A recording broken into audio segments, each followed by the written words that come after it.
ನಮಸ್ಕಾರ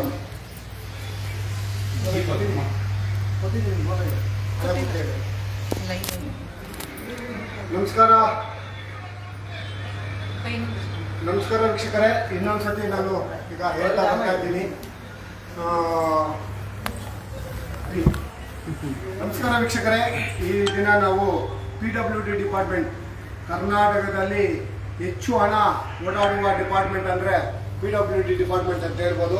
ರಸ್ತೆಗಳು ಏನು ನಾವು ತೆರಿಗೆ ಕಟ್ತೀರಿ, ಡೀಸೆಲಲ್ಲಿ ತೆರಿಗೆ ಕಟ್ತೀರಿ, ಎಲ್ಲರಲ್ಲೂ ರಸ್ತೆಗಳಿಗೆ ಅಂತ ಸಪ್ರೇಟ್ ಟೋಲ್ಗಳು ಹಾಕಿ ಕೂಡ ಅಗಲತೋರಡೆ ಮಾಡುವ ಏಕೈಕ ಸಂಸ್ಥೆ ನಮ್ಮ PWD ಡಿಪಾರ್ಟ್ಮೆಂಟ್ ಬಂದಿದ್ದೀರಿ. PWDಯಲ್ಲಿ ಏನಪ್ಪ ವಿಷಯ ಅಂದರೆ ಎಲ್ಲ ರೋಡ್ಗಳಲ್ಲೂ ಬೃಹತ್ ಬೋರ್ಡ್ಗಳು ಹಾಕ್ಕೊಂಡು, ಇಲ್ಲೆಲ್ಲೋ ಅದಿದೆ ಫೈಲ್ ತಗೊಂಡು ಬೃಹತ್ ರೋಡ್ಗಳಲ್ಲಿ ಬೋರ್ಡ್ಗಳು ಹಾಕ್ಕೊಂಡು ಅಗಲತೋರಡೆ ಮಾಡ್ತಾ ಇರುವ ಏಕೈಕ ಸಂಸ್ಥೆ ಈ PWD ಡಿಪಾರ್ಟ್ಮೆಂಟು. ಹಲವು ಬಾರಿ ಇಲ್ಲಿ ಬಂದಿದ್ದರೂ ಕೂಡ ಯಾವುದೇ ರೀತಿಯಲ್ಲಿ ಪ್ರಯೋಜನಕ್ಕೆ ಬಂದಿಲ್ಲ. ಅಧಿಕಾರಿಗಳಿಗೆ ಸುಮಾರು ಬಾರಿ ಪ್ರಿನ್ಸಿಪಲ್ ಸೆಕ್ರೆಟರಿಯಿಂದ ಎಲ್ಲರಿಗೂ ಲೆಟರ್ ಕೊಟ್ಟು ಯಾವುದೇ ರೀತಿಯಲ್ಲಿ ಕೆಲಸಕ್ಕೆ ಬಂದಿಲ್ಲ. ಹಾಗಾಗಿ ಅದೇ ತಗೋಪ್ಪ, ನಮ್ಮ ಫೈಲ್ ಹಾಗಾಗಿ ಈ ಏನಿದೆಯೋ ಈ PWD ಡಿಪಾರ್ಟ್ಮೆಂಟ್ ಅಲ್ಲಿ ಈ ಅಗಲತೋರಡೆ ಏನ್ ಹೇಳ್ತೀರೋ, ಅಗಲತೋರಡೆ ಅನ್ನೋದನ್ನ ಏನ್ ಹೇಳ್ತೀರೋ ನನಗೆ. ಹಾಗಾಗಿ ಈ ಅಗಲತೋರಡೆ ಆಗ್ತಾ ಇರುವ PWD ಡಿಪಾರ್ಟ್ಮೆಂಟ್ ಅಲ್ಲಿ ಏನು ರೋಡ್ಗಳಲ್ಲಿ, ರಸ್ತೆಗಳಲ್ಲಿ ಯಾವ ತರ ಮಾಡಿದ್ದಾರೆ ಅಂದ್ರೆ ವೀಕ್ಷಕರೇ, ಒಂದು ಸೆಕೆಂಡ್ ವೀಕ್ಷಕರೇ ನಿಮ್ಗೆ ತೋರಿಸ್ತೀನಿ. ಯಾಕಂದ್ರೆ ಈ ಫೈಲ್ ಎಲ್ಲಿದೆ ಅನ್ನೋದಕ್ಕೆ ಒಂದು ಕನ್ಫ್ಯೂಸ್ ಆಗೋಗಿತ್ತು. ನಿಮ್ಗೆ ಅರ್ಥ ಆದಂಗೆ ತೋರಿಸ್ತೀರಿ. ಸನ್ಮಾನ ಮಾಡೋಣ ಅಂತಾನೆ PWD ಡಿಪಾರ್ಟ್ಮೆಂಟ್ ಚೀಫ್ ಇಂಜಿನಿಯರ್ ಹತ್ರ ಬಂದಿದ್ದು ನಾವು ಇವತ್ತು. ನೋಡಿ ವೀಕ್ಷಕರೇ, ರೋಡ್ಗಳಲ್ಲಿ, ಮಧ್ಯ ರೋಡ್ಗಳಲ್ಲಿ ಈ ಕಡೆ ಆ ಕಡೆ ಫೋಲ್ಗಳು ಹಾಕಿ ಈ ತರ ಅಡ್ವರ್ಟೈಸ್ಮೆಂಟ್ ಬೋರ್ಡ್ಗಳು ಲಕ್ಷಾಂತರ ರೂಪಾಯಿ ವಸೂಲಿ ಮಾಡುವ ಬೋರ್ಡ್ಗಳಲ್ಲಿ ನೋಡಿ ಇಲ್ಲಿ ಗೊತ್ತಾಗ್ತಾ ಇದೆ.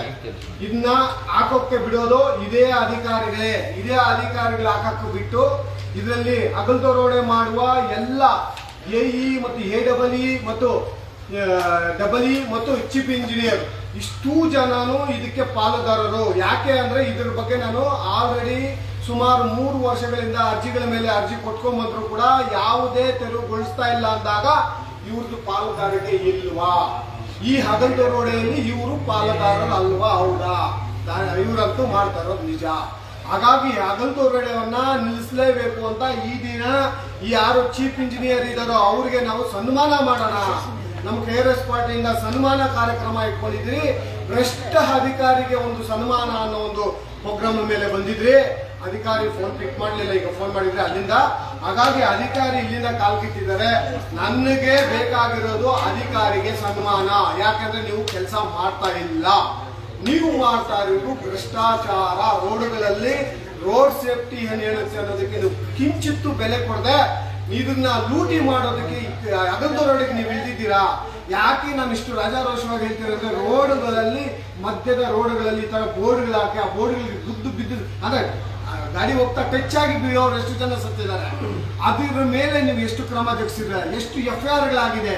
ಸರ್ಕಾರಿ ರಸ್ತೆಗಳಲ್ಲಿ ಅಕ್ರಮವಾಗಿ ಜಾಹೀರಾತು ಫಲಕಗಳು ಹಾಕಿದಾಗ ಅವ್ರ ಮೇಲೆ ನೀವು FIR ಮಾಡ್ಬೇಕಾಗುತ್ತೆ. ಎಷ್ಟು FIR ಗಳು ಹಾಕಿದಾವೆ?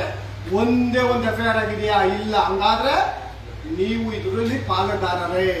ಇದರಲ್ಲಿ ನೀವು ಪಾಲುದಾರರಾಗಿದ್ದಕ್ಕೆ ನಾವು ಇವತ್ತು ಚೀಫ್ ಇಂಜಿನಿಯರ್ ಕಚೇರಿ ಮುಂದ್ಗಡೆ ಅವರಿಲ್ಲ ಅಧಿಕಾರಿ, ಅದಕ್ಕೆ ನಾವು ಇಲ್ಲಿ ಕೂತು ಪ್ರತಿಭಟನೆ ಮಾಡಿಕೊಂಡು ನಾವು ನಿಮಗೆ ತಿಳಿಸ್ತಾ ಇದ್ದೀವಿ. ನಮ್ಮ KRS ತಂಡ ಏನಿದೆ ತೋರಿಸಿ, ಒಂದ್ ಕಡೆಯಿಂದ ಎಷ್ಟು ಜನ ನಾವೆಲ್ಲ ಬಂದು ಕೂತು ನಾವು ಕೆಲಸ ಮಾಡ್ತಾ ಇದ್ದೀರಿ. ಈ ದಿನ ನಮಗಿರುವಷ್ಟು ಬದ್ಧತೆ, ನಮ್ಮ KRS ಪಾರ್ಟಿಗಿರುವ ಬದ್ಧತೆ ನಿಮ್ಮ ಅಧಿಕಾರಿಗಳಿಲ್ಲದೆ ಆಯ್ತು. ಯಾಕೆ? ಇದರಲ್ಲಿ ಹೊಣೆ ಯಾರು? ನೀವೇ ಅಲ್ವಾ ಸರ್?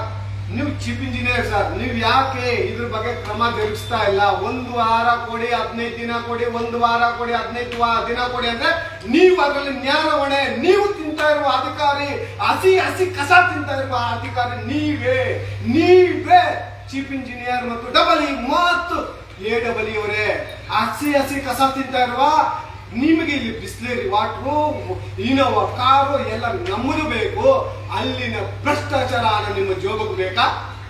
ನಾಚಿಕೆ ಆಗಲ್ವಾ ತಮ್ಗೆ? ನಿಮ್ಗೆ ಒಂದಿಷ್ಟು ನಾಚಿಕೆ ಮಾನ ಮರ್ಯಾದೆ ಇದೆಯಾ ಅಧಿಕಾರಿಯಾಗಿ ನಿಮ್ಗೆ? ಯಾಕೆ ನಾನು ಇಷ್ಟು ಹೇಳ್ತೀನಿ? ರೋಡ್ ಸೇಫ್ಟಿಯಲ್ಲಿ ನನ್ನ ಹೆಂಡತಿ ಮಕ್ಕಳು ಸಾಯ್ಬೋದು, ನಿಮ್ಮ ಹೆಂಡತಿ ಮಕ್ಕಳು ಒಳ್ಳೆ ಅಪಾರ್ಟ್ಮೆಂಟ್ಗಳಲ್ಲಿ AC ಕಾರುಗಳಲ್ಲಿ ಸುತ್ತಬೇಕಾ? ರಸ್ತೆಗಳಲ್ಲಿ ಬೋರ್ಡ್ಗಳು ಬಿದ್ದು ಜನಗಳು ಸಾಯ್ತಾ ಇದ್ರು ಕೂಡ ನಿಮಗೆ ಇದ್ರ ಬಗ್ಗೆ ಯಾವುದೇ ಕಾಳಜಿ ಇಲ್ಲ ಅಂದಾಗ ನಿಮ್ಮಂತ ಅಧಿಕಾರಿಗಳು ನಮಗೆ ಬೇಕೆ? ಇಂಥ ಅಧಿಕಾರಿಗಳನ್ನ ಯಾಕೆ ನಾವು ಧಿಕ್ಕಾರ ಹಾಕಬಾರ್ದು? ಈ ಬೋರ್ಡ್ಗಳನ್ನ ರೋಡ್ಗಳಲ್ಲಿ ಇಷ್ಟೊಂದು ರಾಜಾರೋಷವಾಗಿ ಹಾಕೋದಕ್ಕೆ ಬಿಡೋದಕ್ಕೆ ನೀವ್ಯಾರು? ರಸ್ತೆಗಳಿಗೆ ಯಾರಪ್ಪಂದು ರಸ್ತೆ? ಸರ್ಕಾರಿ ರಸ್ತೆಗಳನ್ನ ನೋಡ್ಕೊಬೇಕಾಗಿರುವ ಅಧಿಕಾರಿಗಳು ನೀವೇ ಲೂಟಿಗೆ ಹಗಲ್ದೋರಡೆಗೆ ಇಳಿದಿದ್ರೆ ನಿಮಗೆ ಒಂದು ಧಿಕ್ಕಾರ, ನಾಚಿಕೆ ಆಗ್ಬೇಕು. ಇಂಥ ಅಧಿಕಾರಿಗಳನ್ನ ನಾವು ಸಂಬಳ ಕೊಟ್ಟು ಇಟ್ಕೊಂಡಿದ್ದೀರಲ್ವಾ, ನಮಗ್ ಬೇಕಾ? ಯಾಕೆ ಇವರಿಗೆ ಸನ್ಮಾನ ಮಾಡಬಾರ್ದು? ಇಂಥ ಅಧಿಕಾರಿಗೆ ನಾವ್ ಯಾಕೆ ಸನ್ಮಾನ ಮಾಡಬಾರ್ದು? ನಾವು ಹೇಳ್ತಾ ಇರೋ ಹೊಟ್ಟೆವರಿಗೆ, ಯಾಕಂದ್ರೆ ನಮಗೆ ಅಷ್ಟು ಉರಿತಾ ಇದೆ. ರೋಡ್ಗಳಲ್ಲಿ ಯಾರೋ ಒಬ್ಬ ಮೂರನೇ ವ್ಯಕ್ತಿ ದುಡ್ಕೊಂಡು ತಿಂತಾ ಇದ್ದಾರೆ, ನಿಮಗೆ ಜೋಗೇನೋ ಲಂಚ ಹಾಕ್ಬಿಟ್ಟು ಲಂಚ ಬಾಕರಾಗಿ ಕೂತಿದ್ದೀರಾ ನೀವು. ಲಂಚ ಪಾಕರಾಗಿ ಕೂತಿದ್ದೀರಾ ನೀವು ಇಲ್ಲಿ. ಸಾರ್ವಜನಿಕರು ಸತ್ರು ಪರವಾಗಿಲ್ಲ, ನನ್ನ ಹೆಂಡ್ರು ಮಕ್ಕಳು ಚೆನ್ನಾಗಿದ್ದಾರ ಸಾಕು ಬಿಡಿ ಅನ್ನೋ ಲೆಕ್ಕಕ್ಕೆ ನಮ್ಮ ಸಂಬಳ ತಿಳ್ಕೊಂಡು ಗಿಂಬಳ ತಿಳ್ಕೊಂಡು ಬದುಕಿರುವ ಅಧಿಕಾರಿಗಳು ನಿಮಗೆ ಯಾವ ಮಟ್ಟಕ್ಕಾಗಿರ್ಬೇಕು? ಹಾಗಾಗಿ ಹೋಗಿ ದಯವಿಟ್ಟು ಚೀಫ್ ಇಂಜಿನಿಯರ್ ಅವರೇ, ನಾವು ನಿಮಗೆ ಪೇಟ, ಮೈಸೂರು ಪೇಟ, ಗಂಧದ ಹಾರ, ಶಾಲ್ವಾ, ಮೈಸೂರು ಪೇಟ ಹಾಕಿ ನಿಮ್ಗೆ ಸನ್ಮಾನ ಮಾಡಕ್ ಬಂದಿದ್ದೀವಿ. ಯಾಕೆ ನಿಮ್ಗೆ ಸನ್ಮಾನ ಮಾಡಬಾರ್ದು? ನಾವು ಭ್ರಷ್ಟತನಗಳಲ್ಲಿ PWD ರೋಡ್ಗಳಾಗಿದ್ದಾಗ ರಸ್ತೆ ಗುಂಡಿಗೆ ಮುಚ್ಚಕ್ ರೆಡಿ ಇಲ್ಲ ನೀವು. ಆದ್ರೆ ಬೋರ್ಡ್ಗಳಾಗೋದಕ್ಕೆ ಯಾರಪ್ಪ ನಿಮ್ಗೆ ಅನುಮತಿ ಕೊಟ್ಟಿದ್ದು? ರೋಡ್ ಸೇಫ್ಟಿ ಏನ್ ಹೇಳುತ್ತೆ ತಮಗೆ ಗೊತ್ತಿಲ್ವಾ? ನೀವು ಚೀಫ್ ಇಂಜಿನಿಯರ್ ಆಗಿದ್ದೀರಲ್ಲ, ಚೀಫ್ ಇಂಜಿನಿಯರ್ಗೆ ಬೆಲೆ ಏನಿದೆ? ನೀವು ಹಗಲ್ದೋರ ಅಡಿಯಲ್ಲಿ ಹಸಿ ಸುಳ್ಳು ಹೇಳ್ಕೊಂಡು ನಮ್ಗೆ ಒಂದು ವಾರ ಅಂತ ಹಸಿ ಸುಳ್ಳು ಹೇಳ್ತೀರಾ. ನಿಮ್ಗೆ ನಾಚಿಕೆ ಆಗೋದಿಲ್ವಾ? ಪ್ರಿನ್ಸಿಪಲ್ ಸೆಕ್ರೆಟರಿಗೆ ಲೆಟರ್ ಕೊಟ್ಟಾಗ 7 ಗಂಟೆ ಒಳಗಡೆ ನಿಮ್ಮ ಕಚೇರಿ ಟೇಬಲ್ ಮೇಲೆ ಬರುತ್ತೆ. ಅಲ್ಲಿ ಟೇಬಲ್ ಮೇಲೆ ಬಂದಿದ್ದು ಲೆಟರ್ ಅಲ್ಲಿಂದ ಮುಂದಕ್ಕೆ ಜಾರಿ ಹೋಗೋದಿಲ್ಲ. ಯಾಕೆ ಅಂದ್ರೆ ನಿಮ್ಮ ಚೇರ್ ಕೆಳಗಡೆ ಕುತ್ಕೊಳ್ಳುತ್ತೆ ಒಂದು ಲೆಟರ್ ಅಂದ್ರೆ ಅದ್ರಲ್ಲಿ ನಿಮ್ಮಲ್ಲಿ ಪಾಲುದಾರಿಗೆ ಇಲ್ವಾ ಸ್ವಾಮಿ? ಇಲ್ವಾ? ಇದೇ ಕಚೇರಿಗೆ ನಿಮ್ಗೆ ಎಷ್ಟು, ಈ ನಿಮ್ಮ ಕೆಳಗಡೆ ಕಚೇರಿಗೆ ಎಷ್ಟು ಬಂದಿದೆ ಅನ್ನೋ ಹಣ ಗೊತ್ತಿಲ್ವಾ ತಮ್ಗೆ? ಹಗಲ್ದೋರಡೆ ಮಾಡಿಕೊಂಡು ಸಾರ್ವಜನಿಕ ಸತ್ರು ಪರವಾಗಿಲ್ಲ ಅನ್ನೋ ಲೆಕ್ಕಕ್ಕೆ ನೀವು ಇದ್ದೀರಂದ್ರೆ ನಿಮ್ಗಂತೂ ನಿಜವಾಗ್ಲೂ ನಾಚಿಕೆ, ಮಾನ, ಮರ್ಯಾದೆ ಇಲ್ಲ ಅನ್ನೋದಕ್ಕೆ ಇದು ಒಂದು ಎಕ್ಸಾಂಪಲ್ ಅಂತ ಹೇಳ್ಬೋದು. ಇಂಥ ಅಧಿಕಾರಿಗಳಿಗೆ ನಮ್ಮ KRS ತಂಡದಿಂದ ಧಿಕ್ಕಾರ ಹೇಳ್ತಾ, ಈ ಅಧಿಕಾರಿಗೆ ಯಾವುದೇ ರೀತಿಯಲ್ಲಿ ಸರ್ಕಾರ ಏನ್ ಮಾಡ್ತಾ ಇದೆ, ಈ ಅಧಿಕಾರಿ ಮೇಲೆ ಯಾಕೆ ಆಕ್ಷನ್ ತಗೊಂಡಿಲ್ಲ ಅನ್ನೋ ಕೇಳೋದಕ್ಕೆ ನಾನು ಇಷ್ಟಪಡ್ತೀನಿ. Principal secretary sir, Sunil sir, ನಿಮ್ಗೆ ಇಷ್ಟು ಸರಿ ನಾವು ಮನವಿಗೆ ತಂದುಕೊಟ್ಟಿದ್ದೀವಿ. ನಾನೇ ನಿಮ್ ಕಚೇರಿಗೆ ಬಂದು 2 ಬಾರಿ ಕೊಟ್ಟಿದ್ದೀನಲ್ವಾ? ಯಾಕೆ ನೀವು ಚೀಫ್ ಇಂಜಿನಿಯರ್ ಮೇಲೆ ಯಾವುದೇ ರೀತಿ ಕ್ರಮ ಜರುಗಿಸ್ತಾ ಇಲ್ಲ? ಯಾಕೆ ಸರ್? ತಮ್ಮ ಮೇಲೆ ತುಂಬಾ ಗೌರವ ಇದೆ, ಅದಕ್ಕೋಸ್ಕರ ನಿಮ್ಮ ಕಚೇರಿಗೆ ಬಂದು ಮಾಡದೆ ಇಲ್ಲಿ ಬಂದು ವಿಡಿಯೋ ಮಾಡ್ತಾ ಇದ್ದೀರಿ ಸ್ವಾಮಿ. ನಿಮ್ಮ ಮೇಲೆ ಅಷ್ಟು ಗೌರವ ಇದ್ದಾಗ ಇಂಥ ಅಧಿಕಾರಿ ಮೇಲೆ ಯಾಕೆ ನೀವು ಕ್ರಮ ಜರುಗಿಸ್ತಾ ಇಲ್ಲ? ಇವ್ರ ಮೇಲೆ ಸೂಕ್ತ ಕ್ರಮ ಜರುಗಿಸಬಹುದಲ್ವಾ? ಈ ಬೋರ್ಡ್ಗಳಲ್ಲಿ ಇವರೇ ಮಾಲೀಕರಾಗಿದ್ದಾರೆ. ಎಇ ಮತ್ತು AEEಗಳು ಮತ್ತು AEEಗಳು ಮತ್ತು ಈ ಡಬಲ್ ಮತ್ತು ಚೀಫ್ ಇಂಜಿನಿಯರ್ ಪಾಲುಗಾರರಾಗಿದ್ದಾರಲ್ಲ, ಇವ್ರ ಮೇಲೆ ಯಾಕೆ ಕ್ರಮ ಇಲ್ಲ? ಹಂಗಾದ್ರೆ ನಿಮಗೂ ಗೊತ್ತಾ? ಈ ಹಗಲ್ದೋರೊಡೆ ನಿಮಗೂ ಗೊತ್ತಾ? ನನಗೆ ಎಕ್ಸ್ಟ್ರಾ ಪ್ರಶ್ನೆ ಆಗುತ್ತಿದೆ. ಹಾಗಾಗಿ ಈಗ ಹೋಗಿರ್ಬೋದು, ಇಲ್ಲಿಂದ ಕಾಲ್ಕಿತ್ತಿರ್ಬೋದು, ನಾಳೆ ಸಿಕ್ಬೋದು, ಇನ್ನ ಒಂದನ್ನು ಸಿಗ್ಬೋದು ಸರ್. ನಾವು ಬಂದು ನಿಮ್ಗೆ ಸನ್ಮಾನ ಮಾಡದೇ ಹೋಗಲ್ಲ. ಸನ್ಮಾನ ಕಾರ್ಯಕ್ರಮ ಆಗಲೇಬೇಕು. ನಿಮಗೆ ಪನಿಷ್ಮೆಂಟ್ ಅನ್ನೋದು ನಿಮ್ಮಿಂದ ಕೆಳಗಡೆ ಅಧಿಕಾರಿಗಳವರೆಗೂ ಆಗಲೇಬೇಕು. ರೋಡ್ ಸೇಫ್ಟಿ ನನಗೆ ಪತ್ರ ಬರೆದಿದೆ, ನಿಮ್ಗೂ ಪತ್ರ ಬರೆದಿದೆ. ಒಬ್ಬ ಚೀಫ್ ಸೆಕ್ರೆಟರಿ ಅವರ ಅರ್ಜಿಗೆ ನಿಮ್ಗೆ ಬೆಲೆ ಇಲ್ಲ ಅಂದ್ರೆ ಯಾವ ರೀತಿ ಹೋಗಿದ್ದಾರೆ ತಾವೆಲ್ಲ? ನೀವೆಲ್ಲ ಇದರಲ್ಲಿ ಲೂಟಿಗೆ ಇಳಿದಿದ್ದೀರಾ, ಅದು ದೊರಳಿಗೆ ಇಳಿದಿದ್ದೀರಾ. ನಾಚಿಕೆ ಆಗ್ಬೇಕು ಸರ್ ತಮಗೆಲ್ಲ. ದಯವಿಟ್ಟು ನಿಮಗಂತೂ ನಾಚಿಕೆ ಇದೆಯೋ ಇಲ್ವೋ? ನಮಗಂತೂ ನಾಚಿಕೆ ಮರದಿದೆ. ನಮ್ಮ ದುಡ್ಡಲ್ಲಿ ನಾವು ತಿಂದಿರ್ರಿ, ನಿಮ್ಮ ತರ ಭ್ರಷ್ಟತನ ದುಡ್ಡಲ್ಲಿ ಭ್ರಷ್ಟ ಅಧಿಕಾರಿಗಳ ಹಣಗಳಲ್ಲಿ ನಾವು ಮುಟ್ಟಲ್ಲ, ಆ ಕಕ್ಕಾನಗಳಲ್ಲಿ ನಾವು ತಿನ್ನಲ್ಲ. ನಮ್ಮ ರಕ್ತ ಬೆವರು ಸೂರ್ತಿ ದುಡಿದಿದ್ದೀರಲ್ವ, ಹಣದಲ್ಲಿ ತಿಂತೀರಿ. ನಿಮ್ಮ ತರ ಯಾವುದೋ ರೋಡಿಯಲ್ಲಿ ಯಾರೋ ಹೆಂಡ್ರು ಮಕ್ಕಳು ಸತ್ರು ಪರವಾಗಿಲ್ಲ, ನನ್ನ ಹೆಂಡ್ರು ಮಕ್ಕಳು ನಾವು ಚೆನ್ನಾಗಿದ್ದೀರಿ, ನಾವು ಅದ್ರ ಕಕ್ಕ ತಿಂತೀರಿ ಅನ್ನೋದಕ್ಕೆ ನಾವು ರೆಡಿ ಇಲ್ಲ.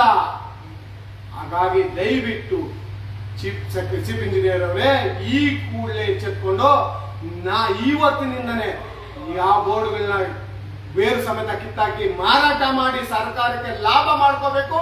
ಹಾಗೂ ಯಾರು ಇದ್ರ ಹಿಂದೆ ಇದಾರೋ, ಯಾರು ಹಾಕಿದಾರೋ ಅವ್ರ ಮೇಲೆ ಕಠಿಣ ಕ್ರಮ ಜರುಗಿಸ್ಬೇಕು. ಮತ್ತು ಆ ಖಾಸಗಿ ವ್ಯಕ್ತಿಗಳ ಮೇಲೆ FIR ಹಾಕಿ ಅವ್ರನ್ನ ಜೈಲಿಗೆ ಕಳಿಸ್ಬೇಕು. ತನಿಖೆ ಆಗಬೇಕು. ಎಷ್ಟು ವರ್ಷಗಳಿಂದ ಲೂಟಿ ಮಾಡ್ಕೊಂಡು ಅಗಲ್ದೊರಡೆ ಮಾಡ್ಕೊಂಡು ತಿಂದಿದಾರೋ ಆ ಹಣವನ್ನ ವಸೂಲಿ ಮಾಡಿ ಗೌರ್ಮೆಂಟ್ಗೆ ಕಟ್ಟಿಸಬೇಕು. ನಮ್ಮ ಕೋರಿಕೆ, ನಮ್ಮ KRS ತಂಡದ ಕೋರಿಕೆ ಅಂತ ಹೇಳೋದಕ್ಕೆ ನಿಮ್ಗೆ ಇಷ್ಟಪಡ್ತೀನಿ. ಇಷ್ಟು ಹೇಳ್ತಾ ನಮ್ಮ ಈ ಕಡು ಭ್ರಷ್ಟ ಅಧಿಕಾರಿಗಳಿಗೆ ನಮ್ಮ ಕಡೆಯಿಂದ ಒಂದು ಧಿಕ್ಕಾರ ಹೇಳ್ತಾ, ಈ ಅಧಿಕಾರಿಗೆ ಈ ಕೂಡಲೇ ಎಚ್ಚೆತ್ಕೊಂಡಿಲ್ಲ ಚೀಫ್ ಇಂಜಿನಿಯರ್ ಅಂದಾಗ ನಾವು ಇನ್ನ ಸುಮ್ಮನೆ ಇರೋದಿಲ್ಲ. ಇಲ್ಲೇ ಬೇಕಾಗಿದ್ರು ಸಾಪೆ ಹಾಕಿ ಮಲಗಿ ಪ್ರತಿಭಟನೆ ಮಾಡಿ ಅದನ್ನ ಸರಿ ಮಾಡೋ ತಾಕತ್ತು ನಮ್ಮ KRS ತಂಡಕ್ಕಿದೆ ಅನ್ನೋದು ಹೇಳೋದಕ್ಕೆ ಹೆಮ್ಮೆಯಿಂದ ಹೇಳ್ಕೊಂತೀರಿ. ನಮ್ಗೆ ಅಷ್ಟೊಂದು ಧೈರ್ಯ ಶೌರ್ಯ ನಮ್ಗೇನು ನಮ್ಮ ರವಿಕೃಷ್ಣ ರೆಡ್ಡಿ, ನಮ್ಮ ರಾಜ್ಯಾಧ್ಯಕ್ಷ ಆಗಿರುವಂತ ರವಿಕೃಷ್ಣ ರೆಡ್ಡಿ ಅವರು ಅಷ್ಟು ಬಲ ತುಂಬಿದ್ದಾರೆ. ಕಾನೂನು ರೀತಿ ಹೋರಾಟ ಮಾಡಿ, ಯಾವುದೇ ಕಾನೂನು ರೀತಿ ಹೋರಾಟ ಮಾಡಿದಾಗ ನಮ್ಗೆ ಗೆಲುವು ಸಿಕ್ಕೇ ಸಿಗುತ್ತೆ ಅಂತ ಹೇಳಿದ್ದಾರೆ. ಕಾನೂನು ಬಿಟ್ಟು ನಾವು ಹೋರಾಟ ಮಾಡೋದಿಲ್ಲ, ಕಾನೂನು ರೀತಿಯೇ ಹೋರಾಟ ಮಾಡ್ತೀವಿ. ಇದು ಯಶಸ್ವಿ ಆಗೋವರೆಗೂ ಅಂತ ಹೇಳ್ತಾ, ಈ ಅಧಿಕಾರಿಗಳಿಗೆ ಯಾರ್ಯಾರು ಇದರಲ್ಲಿ ಪಾಲ್ಗೊಳ್ಳಿದಾರೋ ಅವರಿಗೆಲ್ಲ ನನ್ನ ಒಂದು ಧಿಕ್ಕಾರ. ಇಂತಹ ಅಧಿಕಾರಿಗಳು ನಮಗೆ ಬೇಕಾ ಅನ್ನೋದು ಸಾರ್ವಜನಿಕರೇ, ಇವ್ರನ್ನೆಲ್ಲ ಒಂದು ಧಿಕ್ಕಾರದಲ್ಲಿ ಇಡಿ, ಉಗಿರಿ. ಇಂತಹ ಅಧಿಕಾರಿಗಳ ದಾರಿ ಅಡ್ಡಾಕಿ ಕೇಳಿ. ಈ ಭ್ರಷ್ಟತನ ಹಣದಿಂದ ನಿಮ್ಮ ಫ್ಯಾಮಿಲಿ ಚೆನ್ನಾಗಿರುತ್ತಾ ಅಂತ ಕೇಳಿ ಅಧಿಕಾರಿಗಳಿಗೆ ಅಂತ ಹೇಳ್ತಾ ನನ್ನ ಮಾತನ್ನು ಮುಗಿಸ್ತಾ ಇದ್ದೀನಿ. ವೀಕ್ಷಕರೇ, ನಮಸ್ಕಾರ.